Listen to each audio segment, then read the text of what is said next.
All right. Hello. Welcome back to Two Chapters a Day. Today we're going to be talking about chapters 11 and 12 of The Eye of the World and uh, kind of what I thought about that, predictions that I have. I will say right off the bat, I'm starting to enjoy the book a little bit more.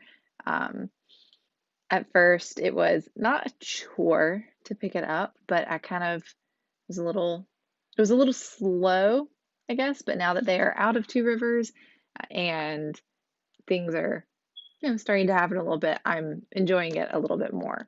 It was hard not to go ahead and read two more chapters, which is exciting.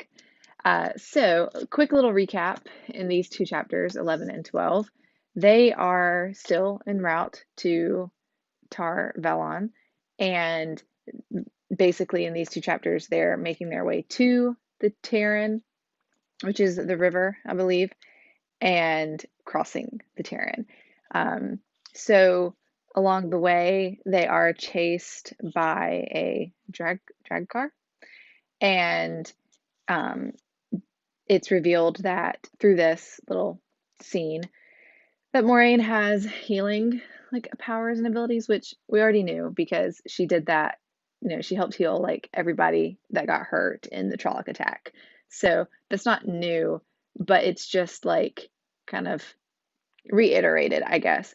But I think it is revealed for the first time that she can't really do that to herself. Um, so that's interesting. And she does it, she helps like the horses recover quickly so that they can keep going and keep riding fast to get across the Taryn River. Um, then they do eventually cross it in chapter 12, and then they kind of set up camp to recoup and rest for a few days at this little cave that Lan has set up for, I guess, this exact purpose, which is interesting. He's very prepared. So that's just a quick little recap of what happened in these two chapters. Like I said at the beginning, I really liked these two chapters, and there were some things in it that really I found really interesting. First of all, at the beginning, when they're being chased by the drag car, I'm not sure how to say it. It's probably not drag car, but I will look up how to say that for the next video.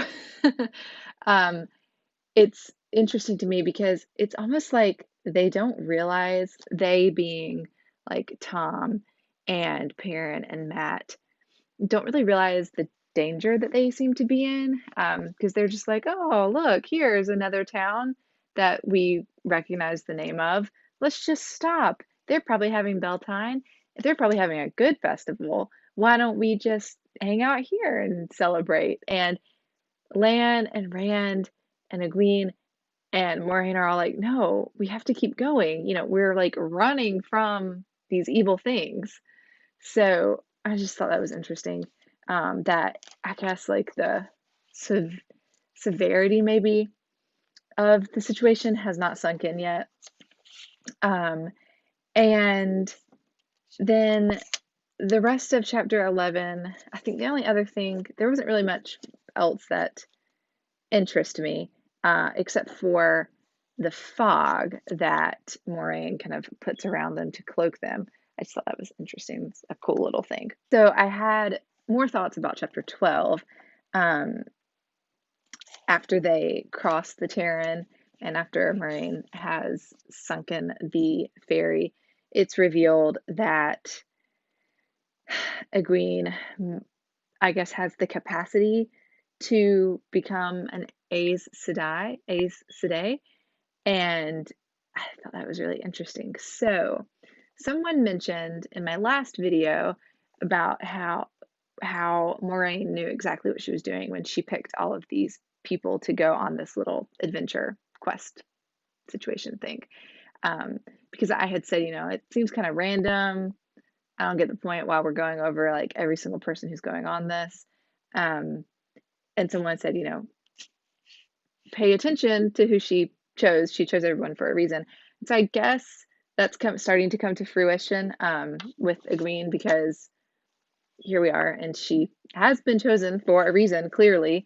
And I found this section interesting, because interesting to read from Rand's point of view because it's, here he has this friend who is a good friend of his that he's known his whole life, and wants to go on this grand adventure, and she's finally getting to, and it just got even grander with the revelation that she might have these like magical powers, I guess. But then, so I feel like, he on one hand might want to be excited, but then on the other hand, everybody seems to have this prejudice against the Aes Sedai. And I think that's really like overshadowing his excitement for her. And I'm interested to see how that's going to play out.